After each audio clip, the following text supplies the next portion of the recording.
मेरी हमेशा ये कोशिश रहती है कि जब तक मुझे किसी मामले की मुकम्मल फ़हम या इदराक ना हो तब तक मैं उसे आपके सामने ना रखूं। तो मैं कोशिश यही करता हूं कि रैट रेस में ना पढूं, और जब मुझे मुकम्मल किसी मामले के ऊपर अबूर हासिल हो जाए या किसी हद तक उसकी समझ आ जाए तो उसको मुनासिब अंदाज में आपके सामने पेश कर सकूं। तो जैसा कि आप सब जानते हैं कि बजट पाकिस्तान के अंदर फाइनेंशियल ईयर 2025 से 2026 तक का आ चुका है, जो कि सेनेटर मोहम्मद औरंगज़ेब ने मुस्लिम लीग नून के जो वज़ीर ख़जाना है उन्होंने पेश कर दिया है।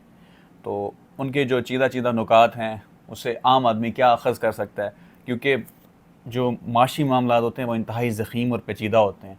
वो पढ़े लिखे बंदे जो मुख्तलिफ़ फील्ड से ताल्लुक़ रखते हैं उनको समझने में भी वक्त लगता है, तो आम आदमी को आम फहम लैंग्वेज में समझना और ज़्यादा मुश्किल होता है। तो मैंने कोशिश की है कि इसको आम अंदाज में समझाया जाए। लेकिन उससे पहले मैं चंद ज़ाती वाक़यात हैं जो आपसे शेयर करना चाहूँगा। ये बजट के जो ज़्यादा पढ़ी लिखी बातें इससे पहले जो है ना, वो मैं आपसे शेयर करना चाहूँगा। तो मेरा क्योंकि जो इदारा है वो दुनिया न्यूज़ है, जो मेरी मौजूदा रिहाइश गाह से लाहौर में 10 किलोमीटर के फासले पर वाक़ शिमला पहाड़ी में, तो मैं ride hailing services in drive इस्तेमाल करता हूँ आने जाने के लिए। बाइक के ऊपर जाता हूँ मैं इन ड्राइव के ऊपर, लेकिन जब मौसम की सख्ती ज़्यादा होती है, चाहे गर्मी हो या सर्दी हो, तो मैं फिर गाड़ी का इस्तेमाल कर लेता हूँ अपनी जेब को देखते हुए। तो गुज़श्ता 3-4 महीने के दौरान 3 वाक़यात जो मैं अपने ज़बान हाल से आपको सुना रहा हूँ वो इस तरह के हैं जिन्होंने मुझे तो चौंकने पर एक दफ़ा मजबूर किया है। तो हो सकता है जो मेरी तरह के लोग हैं, मुतवस्सित तबके से जिनका ताल्लुक़ है, वो इसको समझ सकें।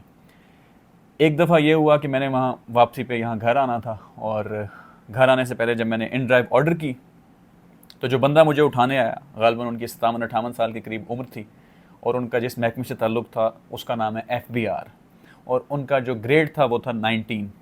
तो वो मुझे अपनी गाड़ी पे यहाँ ड्रॉप करने आए। मैंने उनसे पूछा कि आप ये एक माशाल्लाह अच्छे भले आपका प्रोफेशन जो है वो FBR, एक ताकतवर महकमे से आपका ताल्लुक़ है, तो आप ये राइड हेलिंग सर्विसेज किस लिए इस्तेमाल कर रहे हैं साथ में। मुझे पता तो था उन्होंने क्या जवाब देना, तो वही उन्होंने जवाब दिया कि अब मल्टीपल इनकम स्ट्रीम्स के ऊपर ही मैं मुनहसर करता हूँ ताकि अपने बच्चों की फ़ीसेस वो अदा कर सकूँ। मैं मुख्तलिफ़ यूनिवर्सिटीज़ में पढ़ते हैं, मैं एक ईमानदाराना तरीके से अगर रहूँ तो मैं ज़्यादा नहीं कमा सकता एक हद से, तो इसलिए मुझे इसके ऊपर भी इन्हिसार करना पड़ता है।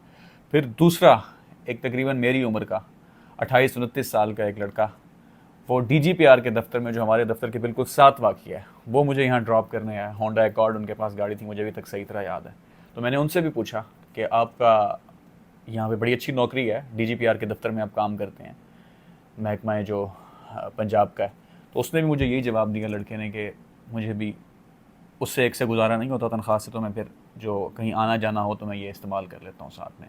और तीसरा, जिससे मैं सबसे ज़्यादा हिला हूँ, मुझे खुशी भी हुई है क्योंकि उसके अंदर एक वेमेन एम्पावरमेंट वाला पहलू था कि मैंने जब यहाँ घर से, उस दिन मैंने यहाँ से राइड ऑर्डर की गाड़ी की, तो एक लेडी डॉक्टर थी जो सर्विसेज हॉस्पिटल के अंदर जॉब कर रही हैं, उनका ताल्लुक़ चिश्तियाँ से था, वो मुझे लेने आई हैं और छोड़ने गई हैं।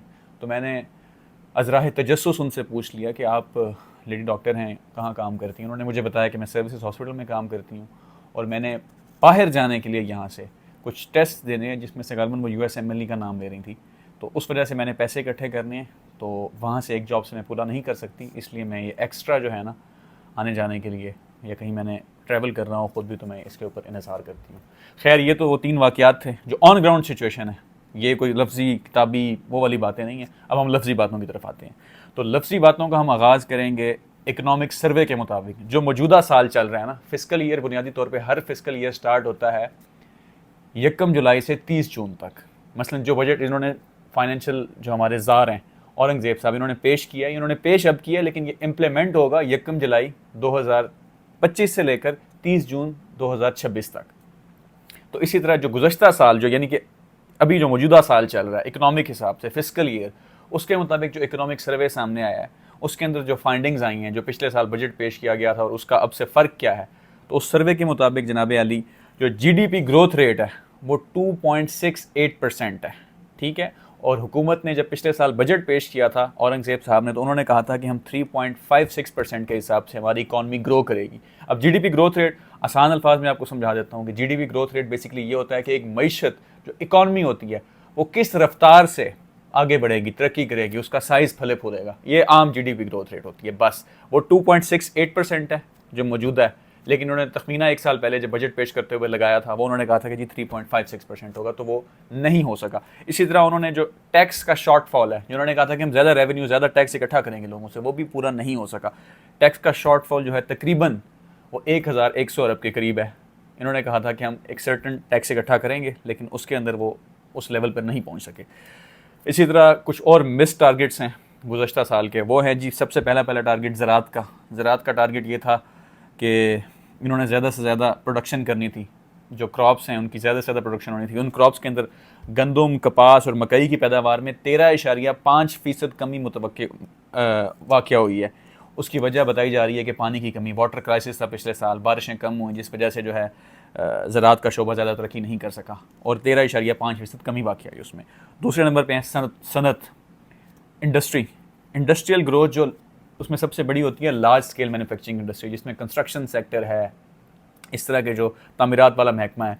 तो उसके अंदर वो गुज़श्ता 3 साल से स्ट्रगल कर रही है। वो ज़्यादा फली फूली नहीं है, ज़्यादा ग्रो नहीं हुई, ठीक है। इसी तरह कान कुनी की और खुदाई की जो सनतें हैं उनकी जो शरह है वो भी 3.4% के हिसाब से कम रही है और टारगेट अपना अचीव नहीं कर सकी।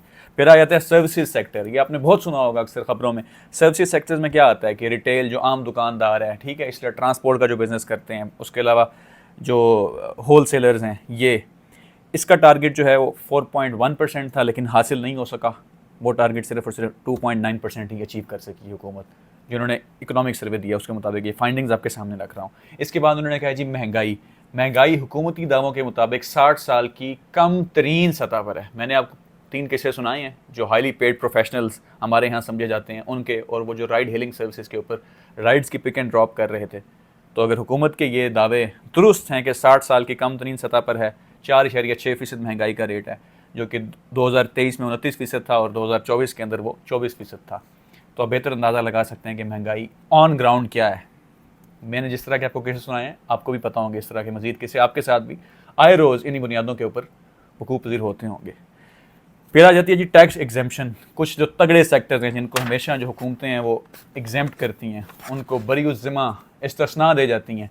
तो टैक्स एग्जेम्पशन की मद में 4.25 खरब के करीब जो है ना सेल्स टैक्स की मद में हुकूमत ने मुख्तलिफ डिपार्टमेंट्स को छूट दी है। उन्होंने टैक्सेस पे नहीं किए। इसी तरह इनकम टैक्सेस भी जो मुख्तलिफ डिपार्टमेंट्स को उन्होंने दिए हैं, उनके ऊपर 800 अरब रुपए की उनको छूट दी है। आम जो सैलरीड क्लास बंदा है उसको हर चीज़ फेस करनी पड़ी है, लेकिन इनको फेस नहीं करनी पड़ी। उसके बाद आ जाती है जी गुर्बत की शरह। ये सवाल आपके और मेरे लिए सबसे ज़्यादा इम्पॉर्टेंट है। वर्ल्ड बैंक की जो लेटेस्ट रिपोर्ट थी इस बजट से कबल, उसके मुताबिक जो महंगाई की शरह थी पिछले साल वो 39% थी और इस साल वो बढ़कर तकरीबन 44% तक पहुंच चुकी है। तो हमें ये देखना चाहिए, जो हुकूमत कह रही है कि स्टेबिलिटी के दावे कर रही है, हम मानते हैं किसी हद तक स्टेबिलिटी ज़रूर आई है, लेकिन गुर्बत की शरह भी उस हिसाब से बढ़ी है। गरीब की तादाद में भी इजाफा हो गया। ख़त्ते गुर्बत से जो लोग नीचे उस लकीर से ज़िंदगी गुजार रहे हैं, उनकी तादाद रोज़ अफसों उसमें इजाफा हो रहा है। तो हुकूमत को इसके ऊपर सोचना चाहिए। तो अब हम आ जाते हैं इस बजट की तरफ जो अभी पेश हुआ है। ये सारा तो मैंने आपको पुरानी पिक्चर बता दी है कि जी इकोनॉमिक सर्वे क्या था, और उससे पहले मैंने आपको ज़ाती वाक़यात सुनाए जो वो क्या थे। अब ये मौजूदा जो भी मैं आपसे तफसीलात शेयर कर रहा हूँ, ये मौजूदा बजट की हैं जो अभी इन्होंने पेश किया है, जो फाइनेंशियल ईयर 2025 से 2026 का है। इसके अंदर इन्होंने जो ग्रोथ का टारगेट रखा है वो 4.2%, 4.2% इन्होंने ग्रोथ का टारगेट रखा है। अब ये अचीव होता है या नहीं होता, ये सवाल इस साल के एंड में ही पता लगेगा। पिछला तो उन्होंने अचीव नहीं किया था ग्रोथ रेट का टारगेट, इस साल भी शायद ही अचीव हो। उसके बाद जो बजट का कुल वॉल्यूम है कि कितना बजट इन्होंने पेश किया है, वो है जी 17,573 अरब रुपया। ये टोटल बजट का वॉल्यूम है। इस बजट के इस वॉल्यूम के अंदर से जो कर्ज़ों की अदायगी के अंदर हमने देने हैं वो 8,207 अरब रुपए देने हैं। इस 17,000 जो टोटल वॉल्यूम है ना, 17,500, इसके अंदर से 8,207 रुपए हमने बैरूनी जो कर्ज़े हैं ना उनकी अदायगी करनी है, ठीक है। उसके बाद आ जाते हैं हमारे डिफेंस एक्सपेंडिचर, दिफाई अखराजात, जो कि बढ़ गए हैं। इंडिया और पाकिस्तान की जो वॉर हुई, फिर अफगानिस्तान के अंदर जो हमारे वेस्टर्न बॉर्डर के ऊपर जो सूरत हाल है, उस वजह से जो दिफाई अखराजात बढ़ चुके हैं, उसकी मद में हम 2,550 अरब रुपए इस साल कौमी ख़जाने में से देंगे। और गुज़श्ता साल यही जो था वो तकरीबन 2100 अरब रुपया था। इस पर हम तफसील में बाद में बात करते हैं। फिर मुख्तलिफ अखराजात हैं, उसके अंदर 5,529 अरब रुपए हमने मुख्तस किए हैं। फिर आ जाता है PSDP, जो पब्लिक स्पेंडिंग होती है, जो कह लें कि सोशल वेलफेयर के प्रोजेक्ट्स होते हैं, उसके ऊपर सिर्फ़ और सिर्फ 1,000 अरब रुपए रखे गए हैं। पिछले साल भी हुकूमत ने 1,100 अरब रुपए रखे थे PSDP बजट के अंदर से, जो लोगों के ऊपर पैसा खर्च किया जाता है, जो स्कीम्स होती हैं, सोशल डेवलपमेंट का जो बजट होता है। और फिर उन्होंने कम करते करते 900 कुछ अरब कर दिया। तो इस साल उन्होंने 1100 अरब से भी कम करके 1000 अरब कर दिया, जो उन्होंने आप पे और मेरे ऊपर जो बराह रास्त लगाना है। तो हम 1000 अरब रुपये में से मज़ीद कितनी कटौती करेंगे, ये आने वाले वक्त के साथ साथ क्लियर हो जाएगा हमें। फिर जी नेट लेंडिंग है, जो उधार लेती है हुकूमत और फिर वो वापस करने होते हैं, उसकी मद में 287 अरब रुपये मुख्तस किए गए हैं। तो ये तो थी मोटी मोटी बातें, जो बड़ी बातें थी, जो मैक्रो इकनॉमिक मतलब कह रहे हैं जो बड़े इंडिकेटर्स हैं वो समझने के लिए थी। अब आ जाते हैं हम वो चीज़ें जो आप और मुझे डायरेक्टली इम्पैक्ट करती हैं, जो तनख्वाहदार तबका है उसको इम्पैक्ट करती हैं, जो छोटे बिजनेसमैन हैं उनको इम्पैक्ट करती हैं। तो जी ग्रेड 1 से लेकर जो ग्रेड 22 तक के वफाकी मुलाजमीन हैं उनकी तनख्वाहों में 10% इजाफा किया गया, और जो पेंशनर्स हैं जो 60 साल की उम्र के बाद रिटायर हो चुके हैं उनकी जो पेंशन हैं उनमें 7% इजाफा किया गया है। और लेकिन ये याद रखें, जिन पेंशनर्स की पेंशन बहुत ज़्यादा है, मतलब अगर किसी की पेंशन सालाना 1 करोड़ से ऊपर है तो उसको 5% टैक्स भी देना पड़ेगा। पहले जो पेंशन थी वो तकरीबन टैक्स फ्री होती थी, लेकिन अब ऐसे नहीं होगा। इसी तरह पेंशनर्स को जो मुख्तलिफ किस्म के अलाउंस मिलते थे वो ख़त्म कर दिए गए। और जो फैमिली पेंशन है, मसलन इंसान कोई किसी का कोई वालिद या कोई फोत हो गया या किसी का कोई हस्बैंड फोत हो गया, तो जो पेंशन मिलती थी वो एक लामुतनाही मुद्दत के लिए मिलती थी, वो अब ख़त्म करके उसको 10 साल का एक प्रॉपर पीरियड दे दिया गया कि एक बंदा फोत हो गया तो उसकी बीवी को सिर्फ 10 साल के लिए पेंशन मिलेगी, उसके बाद वो पेंशन बंद कर दी जाएगी। ठीक है। फिर माजूर अफराद के लिए जो सवारी का अलाउंस है वो बढ़ा दिया गया है, वो 4000 से बढ़ के 6000 अरब कर दिया गया है। ये खुशाइन न्यूज़ है। लेकिन एक बहुत बड़ी बात यह है कि मिनिमम वेज के बारे में, जो कम से कम उजरत लेता है मजदूर, उसके बारे में हमारे वजारत ख़जाना में से किसी ने या किसी भी कौमी वज़ीर ने कोई लब कुशाई नहीं की। पहले हमेशा बजट के अंदर ये होता है कि जो कम से कम वेज होती है, मिनिमम वेज, उसके ऊपर बातचीत की जाती है, लेकिन इस दफ़ा कोई बातचीत ही नहीं की गई। एक मुकर्रर की जाती है, जैसे पिछले साल 37,000 रुपये मुकर्रर की गई थी, इस साल उन्होंने कोई बात ही नहीं की इसके ऊपर। हाँ, सवाल पूछा एक साफ़ी ने, तो उन्होंने कहा जी जो बड़ी बड़ी इंडस्ट्रीज़ के लोग हैं, प्राइवेट सेक्टर वाले, वो मिनिमम वेज नहीं देते मजदूरों को, तो इसलिए हमने बात ही नहीं की इस हवाले से। बड़ा अजीब सी उन्होंने लॉजिक दी है। खैर, उसके बाद जो टैक्स डिडक्शन की रेशो है, कितनी सैलरी पे कितना टैक्स लगेगा, वो ज़रा कम हो गई है। टैक्स स्लैब जो हैं, जो 5% पहले टैक्स दे रहे थे, वो 2.5% टैक्स देंगे। तो 50,000 तक जिसकी इनकम है मंथली, उसके ऊपर कोई टैक्स नहीं लगेगा। 50,000 से ऊपर जिसकी इनकम है उसके ऊपर टैक्सेस लगेंगे। वो मुकम्मल एक चार्ट है जो हम आपके सामने पेश कर देते हैं। उसके बाद बजट के अंदर जो 10 अहम नुक्ते हैं जो आपके और मेरे लिए समझने बड़े ज़रूरी हैं, उसमें से पहला नुक्ता यह है कि पेट्रोल, डीजल और फर्नेस ऑयल जो है ना, फर्नेस ऑयल के ऊपर 2.5 रुपये फ़ी लीटर के हिसाब से टैक्स आयद कर दिया गया, और ये आगे बढ़कर 5% कर दिया जाएगा। मसलन हम पेट्रोल पंप के ऊपर पेट्रोल डलवाने जाते हैं तो मौजूदा जो रेट है ना, अब उस रेट से हमें 2.5 रुपये फ़ी लीटर ज़्यादा पे करना पड़ेगा। उसकी वजह यह है कि कार्बन लेवी लगा दी है। लेवी भी टैक्स को ही बोलते हैं आम लैंग्वेज में। वो क्लाइमेट चेंज के लिए लगाई गई है कि जी हम क्लाइमेट के अंदर क्या मौसमियाती तब्दीलियों से लड़ने के लिए क्या कर सकते हैं। लड़ने के लिए हम ये कर सकते हैं कि कार्बन लेवी टैक्स लगा दें और आम बंदे से पैसा वसूल करें। ठीक है। फिर दूसरा आ गया जी सोलर पैनल। आजकल लोग वैसे महंगी बिजली से तंग हैं, वापडा से जो देते हैं, तो उन्होंने सोलर पैनल्स की तरफ आवाम आ रही थी, तो जी उन्होंने सोलर पैनल्स के ऊपर भी 18% टैक्स आयद कर दिया जो इम्पोर्ट करेंगे आप। इसी तरह हाइब्रिड गाड़ियाँ, पहले गाड़ियाँ आम आदमी की पहुँच से बहुत दूर हैं, उसके ऊपर भी 18% टैक्स लगा दिया गया हाइब्रिड गाड़ियों के ऊपर। फिर तीसरा अहम नुकता, जो पहले फाटा के एरियाज़ थे, जो कबायली इलाका जात थे, फेडरली एडमिनिस्ट्रेटेड ट्राइबल एरियाज़, फिर पाटा प्रोविंशली एडमिनिस्ट्रेटेड ट्राइबल एरियाज़, ठीक है। उसके बाद बलूचिस्तान के कुछ एरियाज़ जो हमेशा से सिक्योरिटी सिचुएशन जहाँ पे बहुत वोलाटाइल रही है, बड़ी पेचीदा रही है, वहाँ पे टैक्स छूट थी। अब वो टैक्स छूट ख़त्म कर दी गई है। अब वहाँ में भी जो भी इंडस्ट्री होगी, जो भी कोई काम करेगा, उसको 10% सेल टैक्स उसके ऊपर आयद किया जाएगा। चौथा पॉइंट बहुत अहम, ये नौजवान नस्ल के लिए बहुत अहम है, जो डिजिटली ज़्यादातर आजकल बिज़नेस करती है या काम कारोबार करती है, आईटी से रिलेटेड प्रोफेशनल्स हैं, उनके लिए एक नया टैक्स मुतारफ़ करवाया है, डिजिटल ट्रांजैक्शन प्रोसीड लेवी। एक नया टैक्स मुतारफ़ करवाया जो हमा किस्मी डिजिटल ट्रांजैक्शंस पर लगाया जाएगा। और इस टैक्स को कौन लेगा? ये इनडायरेक्टली जो है ना, हमसे जो विद होल्डिंग सर्विसेज जो हमसे टैक्स चार्ज किया जाएगा, ये कोरियर सर्विसेज लेंगी, बैंक्स लेंगे, जो भी बीच में हम जिसके थ्रू हम ट्रांजैक्शन कर रहे होंगे। मतलब मैंने कोई डिलीवरी मंगवानी है, मैंने उसके लिए लेपर्ड कोरियर का इस्तेमाल किया या TCS का इस्तेमाल किया, तो पहले जो टैक्स नहीं लगता था, क्योंकि मैंने डिजिटल ट्रांजैक्शन किया तो वो LCS ही मेरा टैक्स काट लेगा। हुकूमत ने ये फाइनल कर दिया, ठीक है। उसके बाद आ गया जी बेनज़ीर इनकम सपोर्ट, जो है 716 अरब रुपया उसका कर दिया है मुख्तस, जो गरीब औरतों को मिलेगा।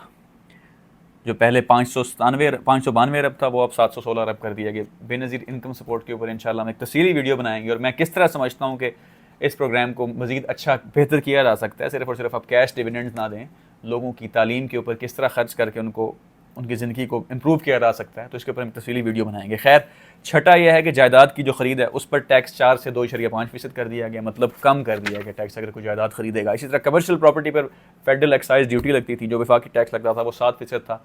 अब एक अच्छी न्यूज़ है कि वो भी ख़त्म कर दिया गया। उसके बाद आ जाता है जी इंटरेस्ट इनकम। मसलन एक कोई बहुत बड़ा बिजनेसमैन है या कोई एक बंदा रिटायर हो गया, उसने पैसे रखवा दिए हैं जी बैंक के अंदर, ठीक है, तो उसको हर महीने के बाद कुछ परसेंटेज मिलती है जो उसको मुनाफे के अंदर मिलती है, क्योंकि उसने बैंक में पैसे रखवाए हैं। तो उसके ऊपर भी जो टैक्स था पहले 15% था, वो 20% कर दिया गया। तो उसकी इनकम कम हो जाएगी क्योंकि टैक्स वो ज़्यादा पे करेगा। लेकिन कौमी बचत स्कीम जो होती है, जो सरकारी मुलाजमीन होते हैं, उन्होंने एक अपनी अमाउंट मुख्तस की होती है, जो रखवाई होती है उन्होंने, उसके ऊपर टैक्स नहीं आयद होगा। ये प्राइवेट लोगों के लिए है, ठीक है। उसके बाद जो नॉन फाइलर्स हैं उनको कैश निकलवाने पर विद होल्डिंग टैक्स जो है वो 0.6 से बढ़ाकर 1% कर दिया गया है। और आईटी के लिए, जो आईटी प्रोफेशनल्स हैं और जो नॉन फाइलर्स हैं, उनके लिए ये टैक्स 4 से बढ़ाकर 6% कर दिया गया। फिर नवा पॉइंट है जी, गैर रजिस्टर्ड ताजरों के साथ अब सख्ती से निपटा जाएगा। उनके अकाउंट्स भी सीज़ किए जाएंगे, उनकी जायदादें भी सीज़ की जाएंगी। तो ये थे जी 9 अहम पॉइंट। इसके बाद है जी 10वां पॉइंट। ये पॉइंट सबसे ज़्यादा अहमियत का हामिल होता है पाकिस्तान के अंदर, क्योंकि आम आदमी का भी इसमें दिलचस्पी बहुत बढ़ गई है, और वैसे भी गुज़श्ता कुछ साल से जो सियासी हालात चल रहे हैं उसकी वजह से भी, और जो हमारे सिक्योरिटी हालात चल रहे हैं हालिया जंग के तनाजुर में, उसकी वजह से डिफेंस बजट जो है पिछले 10 साल के अंदर, एक दहाई के अंदर, उसके अंदर सबसे ज़्यादा अब इजाफा हुआ है इस बजट के अंदर। उसके अंदर 20% इजाफा किया गया डिफेंस बजट के अंदर। पिछले साल ये बजट जो था 2122 अरब रुपए था, इस साल ये बजट तकरीबन 370-75 अरब रुपए बढ़ाकर 2550 अरब रुपए कर दिया गया। अब 2550 अरब रुपए हमारा डिफेंस बजट है, और इस डिफेंस बजट को डॉलर्स में देखें तो 9.18 बिलियन डॉलर ये बनता है। और जो टोटल टैक्स टू जीडीपी है उसका ये 1.97% है, 1.97% है डिफेंस बजट मुकम्मल जीडीपी का, जबकि तालीम और सेहत जो है वो 1% से भी कम है, ठीक है। इंडिया ने यही डिफेंस बजट 9.5% बढ़ाया है। उनका टोटल डिफेंस बजट 6.81% है, जबकि हमारा टोटल डिफेंस बजट जो है वो 2.55% है। उसकी वजह यह है कि वो ज़्यादा बढ़ा सकते हैं क्योंकि उनके फॉरेन एक्सचेंज रिजर्व ज़्यादा हैं, उनके बैंक में अंदर ज़्यादा पैसे पड़े हैं, 600 अरब डॉलर से भी ज़्यादा पड़ा है। हमारे नेशनल बैंक के अंदर जो पड़ा हुआ है वो बेचारा 10-12 बिलियन डॉलर है, उनके पास 600 अरब डॉलर, तो वो कर सकते हैं। तो हम जितना कर सकते थे हमने उतना ही किया है। उसके बाद अगर सर्विस वाइज एलोकेशन देखें तो आर्मी का जो बजट इशू है वो 45.9% है इस पूरे बजट के अंदर से, वो 1.17 खरब रुपया है, मतलब 1017 अरब रुपया, तकरीबन 1117 अरब रुपया। एयरफोर्स को जो है वो 520.75 अरब हुआ है इशू, वो जो कि 20.4% बनता है। फिर नेवी को 265.97% इशू हुआ है, जो कि तकरीबन 10.4% बनता है। फिर उसके बाद इंटर सर्विसेज जो ऑर्गेनाइजेशन हैं उनका जो टोटल बजट है इस सारे 2.55 खरब यानी कि 2550 अरब रुपए में से इंटर सर्विसेज ऑर्गेनाइजेशन को 498.11% यानी कि 19.5% इस टोटल रेशो के अंदर देखा जाए तो वो इशू है। अब तमाम सर्विसेज का जो ओवरऑल बजट है वो 15.45% बढ़ा है, जबकि आर्मी का 15.84% बढ़ा है। मिलिट्री पेंशन जो हैं वो इसके अलावा हैं। मिलिट्री पेंशन जो इसके अलावा किस तरह हैं, कुल जो बजट हमने पहले आपको बताया जो इशू हुआ है उसके अंदर से जो 742 अरब रुपया जो वफाकी हुकूमत देगी जो मिलिट्री के रिटायर्ड लोग हैं उनको, और 243 अरब रुपया देगी जो सिविलियन लोग रिटायर्ड हैं उनको, ठीक है। तो 1.06 खरब रुपया मतलब 1016 अरब रुपया टोटल पेंशन का बजट है। उसमें से 742 अरब रुपया मिलिट्री की पेंशन है और 243 अरब रुपया सिर्फ सिविलियंस की पेंशन है। और हाँ, आर्मी की जो तनख्वाहें हैं मिलिट्री पर्सनल की उनमें 25% इजाफा जो है वो तजवीज़ किया गया है। इसके अलावा उनको स्पेशल रिलीफ अलाउंस भी दिया गया है, जो ऑफिसर्स को 50% दिया गया है और जो सोल्जर क्लास है उनको 20% दिया गया है। तो माशाल्लाह हमारी जो आर्म्ड फोर्सेस हैं उनको उनके बजट के अंदर काफ़ी ज़्यादा इजाफा किया गया है हालात के तनाजुर में। अब हम इस बजट को हम डिस्कस कर लेते हैं एनालिटिकल पॉइंट ऑफ व्यू से। एनालिटिकल पॉइंट ऑफ व्यू कुछ उसके प्रोज हैं, कुछ कॉन्स हैं। मुस्बत इकदाम क्या हुए हैं कि लॉन्ग स्टैंडिंग इशू था टैरिफ्स का, वो इन्होंने रिजॉल्व किया है कि कितने % टैरिफ किस चीज़ के ऊपर लगाना है, कितने % टैरिफ किस चीज़ के ऊपर लगाना है। वो काफ़ी अरसे से इशू उन्होंने रिजॉल्व करना था जो कि औरंगजेब साहब ने एड्रेस किया है। फिर दूसरा ये कि नॉन फाइलर्स को टैक्स नेट में लाने के लिए जो इकदाम किए गए हैं, जो लूज़ है वो टाइटन किया गया है, मतलब जो घेरा है नॉन फाइलर्स के इर्द गिर्द वो तंग किया गया है, ताकि जो ईमानदार लोग टैक्स देते हैं उनको ये एहसास ना हो कि हम तो टैक्स देते हैं लेकिन कुछ ऐसे लोग हैं जो टैक्स नहीं देते। तो ये एक अच्छा इकदाम है। तीसरा जो सबसे अच्छा इकदाम मेरे नज़दीक है कि पावर सेक्टर को जो सब्सिडी है ना वो ख़त्म कर दी गई है। जो IPPs हैं, जो इंडिपेंडेंट पावर प्रोड्यूसर्स हैं, जैसे कैपको है, मैपको है, जो ये इतने महंगे दामों बिजली बना रहे हैं और फिर भी बिजली नहीं होती, इनको जो उन्होंने सब्सिडी हुकूमत देती थी वो ख़त्म कर दी गई है, कम कर दी गई है, ख़त्म तो नहीं की गई, कम कर दी गई है।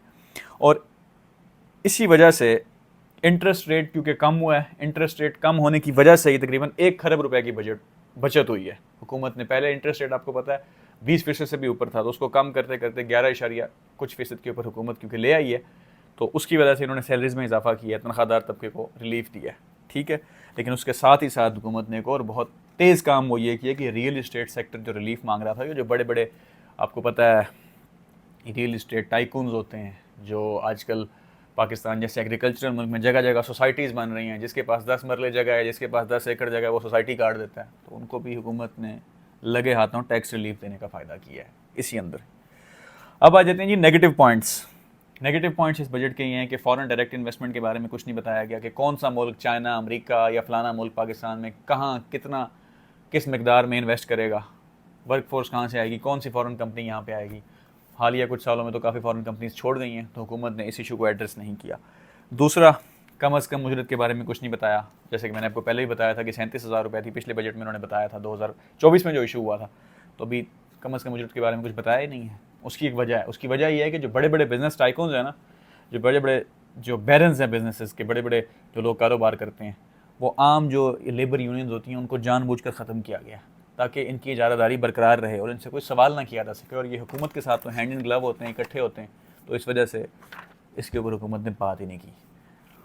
और तीसरा, हुकूमती अहदेदारों की जो तनख्वाहों में होशरुबा इजाफे हुए हैं, जो सैनिटर्स के इजाफे हुए हैं, जो पंजाब असम्बली में तनख्वाहें कहाँ से कहाँ पहुँच गई हैं, स्पीकर की, डिप्टी स्पीकर की, और MPs MNAs की तनख्वाहें कहाँ से कहाँ पहुँच गई हैं, 400% इजाफा हुआ है। और मुझे अफसोस हुआ है कि हमारे वज़ीर ख़जाना ने उसको डिफेंड किया है, ये कह के कि 9 साल बाद हुकूमती वज़रा की MPs MNAs की तनख्वाहों में इजाफा हुआ है। तो उन्होंने ख़ुद तो अपनी तनख्वाहों में तो 400% इजाफा किया, पता नहीं कितना कितना फ़ीसद इजाफा किया, लेकिन आम आदमी की तनख्वाह में क्या इजाफा हुआ है, सिर्फ 10%। फिर आ जाती है जी स्टेबिलिटी के दावे तो कर रही है हुकूमत की, जी स्टेबिलिटी आ गई है, लेकिन ग्रोथ, तरक्की वो कहीं होती नज़र नहीं आ रही मौजूदा सूरत हाल में। फिर इसी तरह एक और पॉइंट है जी प्राइवेटाइजेशन, जिसका शोर इस हुकूमत ने आते साथ ही मचा दिया था कि हम PIA को प्राइवेटाइज कर देंगे, रेलवे को प्राइवेटाइज कर देंगे, रूजवेल्ट होटल जो हमारा न्यूयॉर्क मैनहट्टन के अंदर है उसको प्राइवेटाइज कर देंगे। कोई ख़रीदार ही नहीं मिल रहा।